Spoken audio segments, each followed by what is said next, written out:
two MTHFR mutations, but she is also taking homocystine supreme. And so she is on some. Have you ever heard of the need for cancer patients to keep TSH a bit on the high side to minimize risk recurrence? I haven't. And I wish Naisha was home. That'd be a great question for her. So let's see. MTHFR. She has two heterozygous mutations. She has the C677T and the 1298C mutation of MTHFR, and that that fits relatively well with her.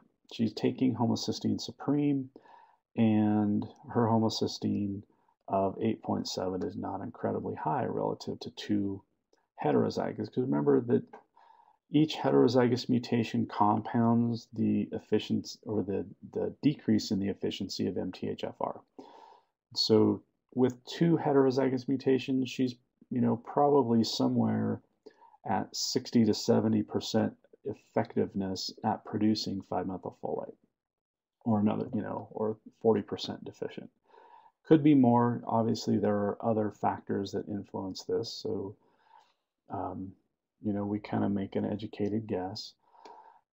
Her CBS mutations are both heterozygous, and she has both the C699T and the A360A. And still to this day, after months and months and months of diligent research, I cannot find any good research that points to a definitive genotype for upregulated or downregulated CBS. So hopefully somebody out there is researching that. So there's still a guessing game, but we do have sulfate from her urine organic acids that came in low. And so based on a low sulfate in her urine organic acids, I'm guessing that she probably has low CBS function. And I would like to back that up with a 3 to 5 day sulfate measurement at home, just so we can get an idea of what she's doing on a day-to-day basis. Because the thing about a one-time measurement of sulfate is sulfate can change drastically from meal to meal depending on how the person's CBS is functioning. And what we like to see is a CBS function that does not fluctuate sulfate levels.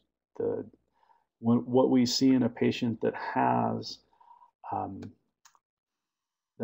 high level, an unregulated CBS function, is that when they do eat moderate amounts, what we would consider a moderate amount of sulfur in their diet, that their sulfate levels just go off the charts.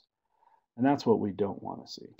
And we also don't want to see when the patient consumes a normal level of sulfur in their diet that they're not producing any sulfate in their urine, because that means that their transsulfuration is starving.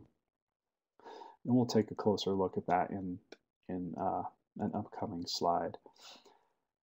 But remember that our whole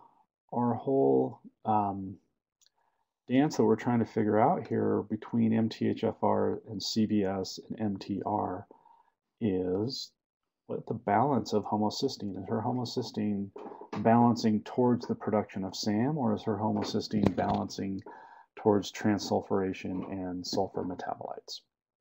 And so her low sulfate output on her organic acids is one clue.